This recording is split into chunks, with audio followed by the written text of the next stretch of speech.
What's going on, guys? It's Nero from TechView. In front of us is the LG G3, and yeah, we're going to now take a quick look at the Android 4.4.2 KitKat software and LG's GUI, which, as you can see, makes a fair amount of changes to the stock Android user interface.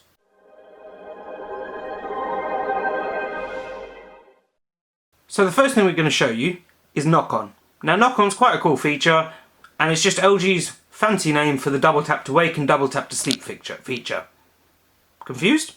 Yeah, might be. So what we're going to do is we're going to switch the phone off, double tap the screen, you see it wakes up, double tap again, switches it off. And you can keep doing this all day long.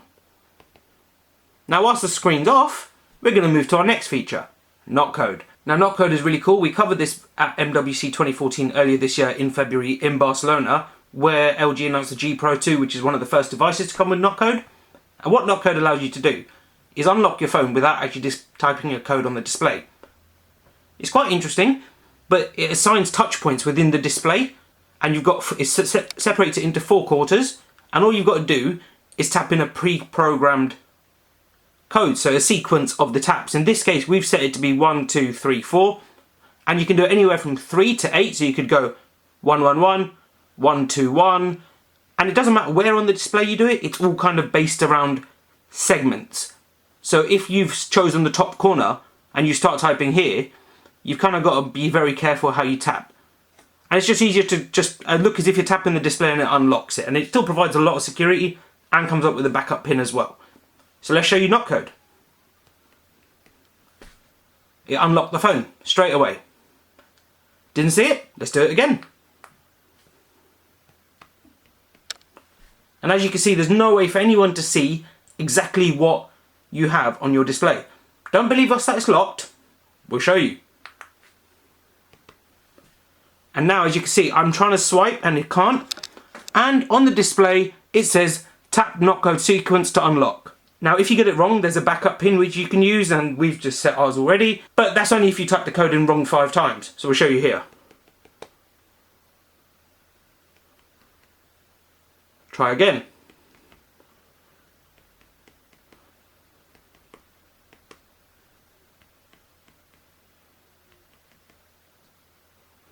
Knock Code entered wrong 5 times in a row. After one more unsuccessful attempt even, your backup pin or Google sign-in will be required. If Knock Code is forgotten, tap Forgot Knock Code at bottom. So you can do this one more time, and it now brings up the grid lines. Earlier we said it was anywhere on the display, it's actually within this particular segment. But when the screen is off, example here, we can do it up there and it works, as you saw. So whilst it's got the graphical display here, it's actually anywhere on the display. And remember, if it does go wrong, you can always unlock it with a Google account that's already on your device, or using the backup pin. So now we've done Knock Code, we're going to take a look at the on-screen software keys. And you must be thinking, oh, it's just a bunch of software keys. It's where you'd be wrong. One of our favourite features from the G2 has actually made it to the G3. As you can now see, we're in the Home Touch Buttons menu. I'm just going to zoom in a little. So we're in the Home Touch Buttons menu, which is under the Display menu. And the reason we've done this is to show you the difference in these particular navigation keys. It might look like the standard Android ones, but LG have just done something completely different to everyone else, and it's a feature that's incredibly useful. One of my personal favourite features about the LG G2, G Pro 2 and the G3 is this. So, with this here, you can see we've got 4 keys. Now, normally, Android only comes with 3. So how do we put the 4th on? Thankfully, LG have thought through and gone, actually people want different things. And they've allowed you to customize this, because it's, at the end of the day, it's just software. So you go to button combination, and as you can now see, you've got the option to drag and add stuff, and remove stuff, and rearrange it. So, and this also happens all live on your device. So we're going to zoom out a little. Now, I've currently got the back key set to the bottom right, but I want to move it all the way to the left. Pick it up and hold, drag it across, straight away it's changed. Really, really useful if you are, say, left-handed. What more could you ask for? What else? Well, I want to put the recent apps key there in the middle. I want to move all of that across, and I've now decided I'm going for a 3-button layout. So what can I add? This is the standard layout, but what can I add? Well, something I personally add all the time is the notifications menu, because it's incredibly useful just to be able to tap a button and go to notifications and tap it again. You can also add shortcuts to Quick Memo Plus, Q Slide and Dual Window, but the limit is you have 5. So you can choose whichever 2 out of these 4 that you actually want to add. We kept it to 4 because these are the 4 most useful. And Dual Window is accessible quite easily from another menu, which we'll show you shortly. So now that we've done that, let's show you what else it can also do. Now that we're back in this previous menu, you can see we've got the option to change the colour.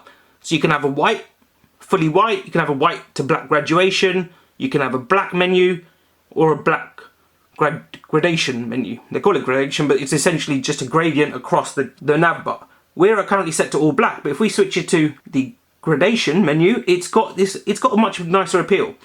You can also set the transparent background on home touch buttons on the home screen, so it adopts the background that you've got behind, which is really useful, as you can see there.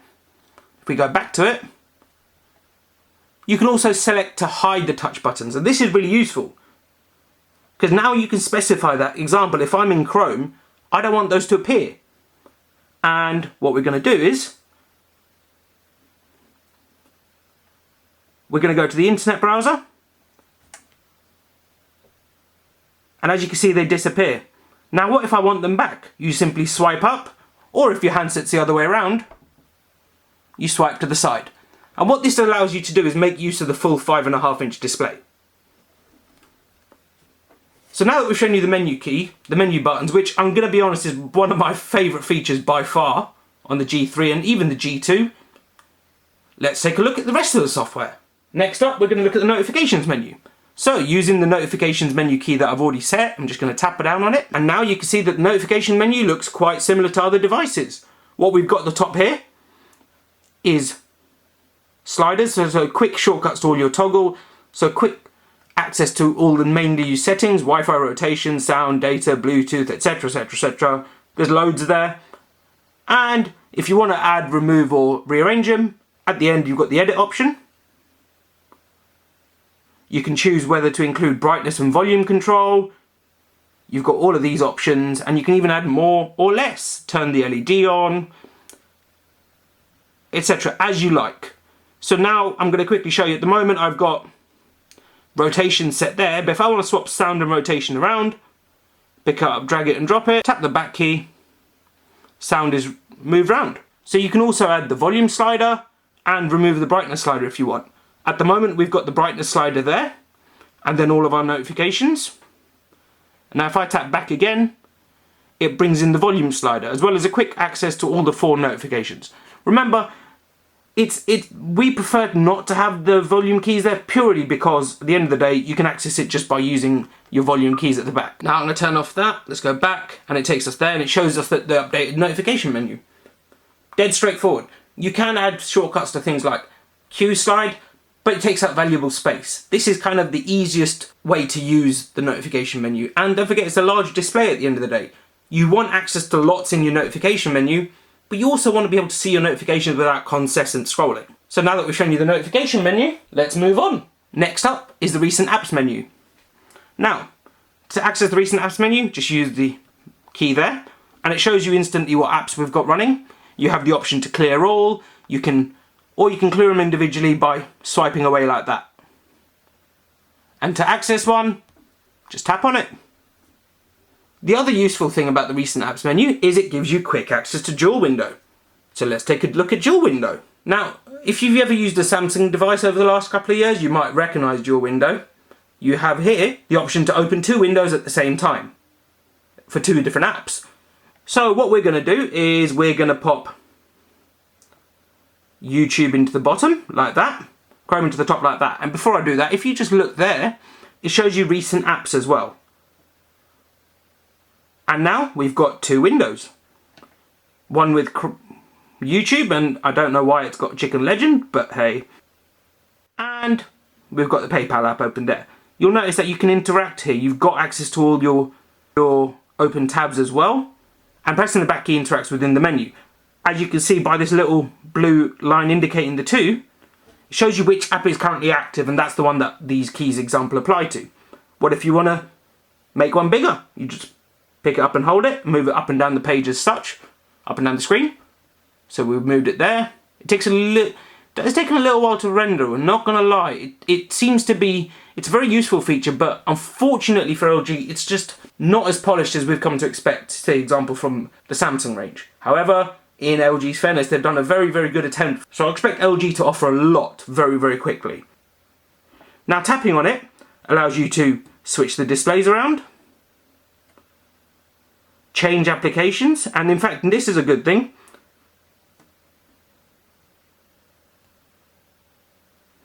There you go, switch applications and make one full screen, as well as exit dual window. So we're going to exit dual window, and in that case it was exiting that particular app as opposed to anything else, which again, really, really handy to have more than one app open in each window. Now we'll exit again, and it was the one last selected that was active is the one that was actually, so in this case the Chrome browser, which is the one that remains open after you say go full screen. And that's a quick look at dual window. It doesn't have some of the polished, so now that we've covered that, let's go and take a look at the settings menu. You've got numerous options here. So what we're going to first do is switch the view, because we're going to switch it to, this is essentially the way it came in the box, which was tab view, similar to the Galaxy S5, and just about everyone seems to be doing it now, and completely honestly, it's shocking. I do not like it at all. Why have multiple tabs, extra clicks, when you could just have it all in one list? One good thing, you can swipe side to side to get between applications. Bad thing, it doesn't loop round. So if you're in general and you want to go to networks, you've got to either reach up or you've got to swipe across 3 times. We prefer list view. And now we've got a list, and it's really easy. You've got access to obviously all your standard shortcuts, sound, display, home screen, lock screen, gestures, one-handed operation. And this allows you to do things like customize the dial pad, customize the keyboard to make it accessible to one hand, and tap the left or right arrow to adjust the position of the pin on the lock screen. Really easy, just makes things easier for your common tasks. Smart cleaning, really, really useful, allows you to clean up different areas of your device. So this tells me that there's 393 megabytes of temporary files which I can clear up. And my download folder has 1 meg in it as well. So example, I could do anything here. This is really just allows you to maximize the usage and the storage on your device. If you've got a UK version, it's going to come probably with 16 gig memory, and although it's got micro SD card slot accessible via the removable battery and the removable back cover here, if you can just get away with clearing out temporary internet files and stuff like that, it will just give you more available space. You can also, within the settings menu, customize dual window, accounts and sync. You've got guest mode, which allows you to let someone else use your phone and only show the apps you've selected. And within this, you can choose the number of apps from an entire list. You can have up to 30 apps available to them and choose whether the lock screen type is. And to change any of this, it follows what's on the main home screen. So in this case, not code, so we'd have to set up a different one. Let's go reverse order, turn on guest mode, and now if I lock the phone quickly,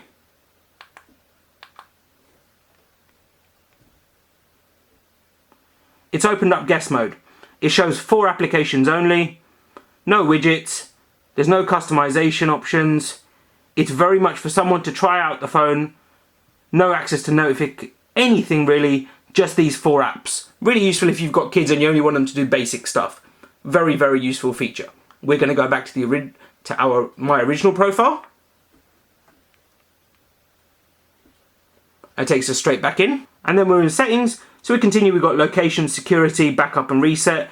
You've got a shortcut key. And this is quite handy because this allows you to set shortcuts. So when the screen is, example, off or it's locked, you can access the camera by pressing and holding the down button, and access QMemo by pressing and holding the volume up button. Useful, don't really use it.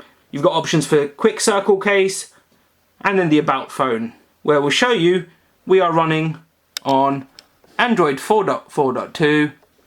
This is our baseband, etc. version. And now that we've shown you the settings menu, we're going to take a quick look at the home screens. So, customizing the home screen. Press and hold the recent app key, brings up a menu. The option to add apps and widgets. You've got options to change the theme, change home screen settings, lock screen settings, or system settings. First, we're going to do some theme work. We've only got one theme installed, but you can actually download more or add them locally. If you download more, you need to create an LG Smart World account, and then add apps and widgets. And within here, you've got the option of all the apps, all your widgets, or changing wallpapers. Changing or customizing the wallpaper on your device is really straightforward. That's from the bottom menu with the app. You've got options to choose from the gallery, your live wallpapers, multi-photo to have a different photo for each screen, or the preloaded photos here, which we'll go through. This is our current one, as you can see. And changing a wallpaper is as simple as just tapping on it. You see it says wallpaper changed. If we go back to the home screen, you'll see it's changed. It's pretty cool, like that. And that's how to change the home screen setting. And that's pretty much our roundup of the LG G3 software features. And remember, check out the full LG G3 review on our website. You'll find the link in the description below. Thanks for watching. Please like, comment and subscribe. Why not do us a favour, hit the share button and let us know in the comments if you like this type of video. And I'll see you in the next video. Until next time.